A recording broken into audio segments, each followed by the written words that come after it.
All right, people, we're back. Got UFC 115 post fight. It was a good night. It was a good night of fights. When I first looked at this card, I was kind of like, I don't know, man. Wasn't too impressed with it. But after I kind of looked a little deeper, saw some of the other fights, I was impressed. I liked it a lot better than what I originally saw. So Danzig got submitted by Matt Wyman. I don't know what Evil was looking at, or I don't know. I don't know what his plan was or whatever. Maybe he's good friends with Matt Wyman or something. I don't want to discredit Matt Wyman. I like his style. He's a good fighter, man. They're both good fighters. I think Dana would probably look at this, a reasonable mind, you know what I mean, and reasonable eyes, whatever you want to call it, and say, you know what, that's kind of a shitty call. I can't just cut the guy from a shitty call, or maybe he can. Who knows? I've said it once, man. I've said it 100 times. If they're going to keep Jardine or they're going to keep Stephan Bonner, what's the big deal of keeping Danzig around? Because he's probably going to make more of an impact. Because those guys haven't made any kind of impact in a long time.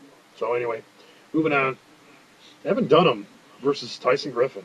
I'm a fan of Tyson Griffin, but I mean, obviously, I'm a fan of Evan Dunham now too. It's like, my gosh, this guy's got just talent. He just sweats talent. Basically, man, this guy is for such a young guy, and I mean, he's just turning heads big time, man, big time. Tyson Griffin really couldn't really get much together. Evan Dunham just had a. I don't know, man. It's totally his night. You know what I mean? I don't know what was up with Tyson Griffin. I think Tyson Griffin maybe is relying on the boxing a little too much. He had a good knockout over Hermes Frank on his last fight. I think it's time to go back to the drawing board, and go back to your roots. You know what I mean? Because he's way back was known for good wrestling and that. So I think maybe it might be time to. Haven't done him. Great win, man. Great win. Because Tyson Griffin ain't no joke. And Tyson Griffin, I would say, is not somebody that's anywhere near the bottom. I wouldn't say he's close to the top. He's a mid guy. I would say probably slowly working his way up. Evan Dunham, I think we're going to see a lot more of very soon. All around good fighter, man. All around good fighter. Very crafty, man. Very crafty. Carlos Condit taking on Rory McDonald. Rory McDonald, a lot of people really liked him going into this fight. Crafty young kid. You know, coming in here, bright future. Carlos Condit though has got a lot to. Excuse me, had a lot to prove to people coming into this fight. I think he felt that way. Very very good fight, man. Action packed fight.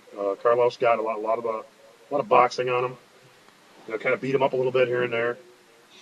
McDonald looked good, man. McDonald looked real good. I just think he was a little bit outclassed, man. Maybe McDonald will be fine, I think, after this fight. He's taking on the ex-champion of WEC. You know what I'm saying? So can't be too upset about it. You know what I mean? He's taking on a former champion. What do you think will be next for Condit? Maybe a Campman rematch? I don't know. I don't know about that just yet. I think a couple more warm-up fights just to get him back in the groove. Maybe look into something like that. Ben Rothwell against Gilbert Yvel. I heard about this fight. I got a little excited about it. I think I want to see what Ben Rothwell's going to do. You know what I mean? He's coming off just a crappy looking outing his last time. You know what I mean? He just pretty much got manhandled. Really didn't do much. Kind of came off a long layoff. And right now, Ben Rothwell, I think, is just altogether really, really sloppy. And I think if you compare Ben Rothwell's last fight to Gilbert Yvel's last fight, Gilbert Yvel has progressed miles. I think it's probably because of a layoff as well, but Ben was coming off a little layoff as well. So Gilbert Yvel looked, I think, performance-wise, looked miles better than Ben Rothwell did. That being said, everybody's looking at takedowns. Plus, Gilbert Yvel had no takedown defense. So I think if he goes back to the drawing board, implements a little bit more wrestling, it's a stand-up. It's looking badass, I think. I think his stand-up is looking great. If he implements a little more wrestling game, takedown defense, even if he just did takedown defense, period. You know what I mean? And just go up with the basics of wrestling or something like that. His next few fights, I think, would be at least in a better direction. Ben Rothwell, I'm not going to lie to you, man. He squeaks out the victory, I think. I really wasn't all that impressed with him. I think they both landed some good shots, had good exchanges. I think Gilbert Yvel was just much more slick. Compared to his last fight, people say you're only as good as your last fight. He was miles better than his last fight. Ben Rothwell looked the exact same, but he just happened to score a few extra takedowns, and I could easily see these guys doing a rematch because I think that match sucked. If Gilbert Yvel gets cut, I'm gonna go ahead and say Dana's a fucking retard because he looked fucking great in this fight, I think. So if Dana wants to cut him, he's a fucking idiot. And just go right back to Stephan Bonner. Keep Stephan Bonner. Drop a guy that's doing better, considerably better. Like I said, man, his fucking fight was miles better than the last one. Paulo Thiago. taking out Martin Kampman. Paulo Thiago knocks out Josh Koscheck. I'm like, whoa, this guy's got some serious punching power. He wasn't able to show it or bring it when it came to Martin Kampman. Martin Kampman like completely went back to school. You know, like ever since his loss to Paul Daly, which I'm so glad that guy's gone. What a chunk of shit. But ever since that loss, it's like he went back to school. You know, to relearn, you know, what he needs to do to you know, get around good punchers. You know, and I don't want to, you know, go ahead and graduate Paulo Thiago as an amazing puncher. You know what I mean? He looked really, really good against Koscheck, and excuse me, and he caught Koscheck big time. You know, and it was a nice shot. Was easily able to keep Martin Kampman on his toes the entire time. Because once Martin Kampman started kind of leaving something open, he was right on it. Paulo Thiago was right on it, and it's like Martin Kampman was pretty much on the go the entire time. He said, "Man, there's nothing I can do to keep this guy from trying everything on me." You know what I mean? Paulo Thiago obviously will be back. I think this is a little bump in the road. You know what I mean? I don't think he's going to be hurt by this at all. Martin Campbell looked really good, man, and this could be, like I said earlier, him and Condit both coming off wins here. Could be a possible rematch. Yeah, you never know, man. Who knows? Pat Barry versus Crow Cop. Pat Barry, I really gained a lot of respect for this guy. I've heard him in a couple of blogs here and there, interviews, stuff like that. He's got like a amazing respect for Crow Cop, you know what I mean, over the years, and actually being able to fight him, he was just beside himself, you know. And I think that may have played into it a little bit, but I don't think I don't think that's what cost him the fight at all. I don't think that at all.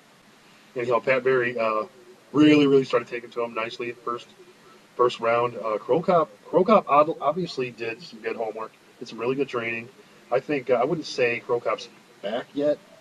Crow Cop's looking really good. I think Pat Barry kind of got unlucky in this match. Pat Barry broke his hand in the first round. I believe it's the first round. Excuse me, maybe the second, but from what I remember of the show I was listening to, broke his finger. Excuse me. And what I think is he broke it right in here. Jacked his hand up. You know, and for the second and third round, he did not throw the same right hand that he's known for throwing. And they got a picture circulating the internet right now of his feet. His right leg looks like like, I don't know, take a Cabbage Patch Kid, you know, like from your sister or something when you were kids, and look at that leg, how puffy and goofy looking it is, and then look at a normal leg, and his fucking leg looked ridiculous. He beat the shit out of his own leg trying to beat Crow Cop, you know what I mean? It was a good fight, man. It was a really good fight. I don't want to, you know, get overblown on Pat Barry, but I have a lot of respect for the guy. Good, humble guy, good upbringings, you know what I mean? Crow Cop learned a lot before this fight. Excuse me. And Crow Cop landed some good strikes on him. You know, I could see maybe possibly a rematch for these guys. You know, maybe Pat Barry comes off a win, you know, and then Crow Cop stays in that area. You know what I mean? Because Pat Barry said himself, you know, in the interview I heard, he said, you know, I know for damn sure all the stuff that we were doing in the cage. You know, there was one point where they're high fiving. You know, there's even one point where they hug. You know what I mean? There's just tremendous respect between each other, even after the fight. Rico Crow Cop gave Pat Barry's number and his home address. Said, man, you know, if the door's open, with just one topping? Yeah, just pepperoni. What is it, butter garlic? Yeah, get that all over the friggin' pie. Just tell them to tone it down. Cool. Awesome, man. Thank you. Dinner should be here soon. I don't know. Maybe we will see a rematch. Who knows? Maybe we won't. You know, maybe you never know. They might even start training together. It's funny because Crow Cop, the day after, Crow Cop called him. You know, wanted to see how he was doing and stuff like that. Liddell versus Franklin. Liddell, probably offensively in that fight, he looked better than probably 3 years. But defensively, there was no defense. I mean, I don't want to say there was no defense because I mean he was slightly elusive, you know, and aware of, you know, when Rich is bringing it. You know what I mean? He really honestly got caught on his own game. He thought he had Rich rocked, so he comes in with this huge right, and on his way in, after the punch goes by, Rich comes across and catches him flush. I mean, right on the chin, drops him. He was done. He was asleep. Let's raise our beers. Chuck Liddell, amazing career, done a ton for the sport.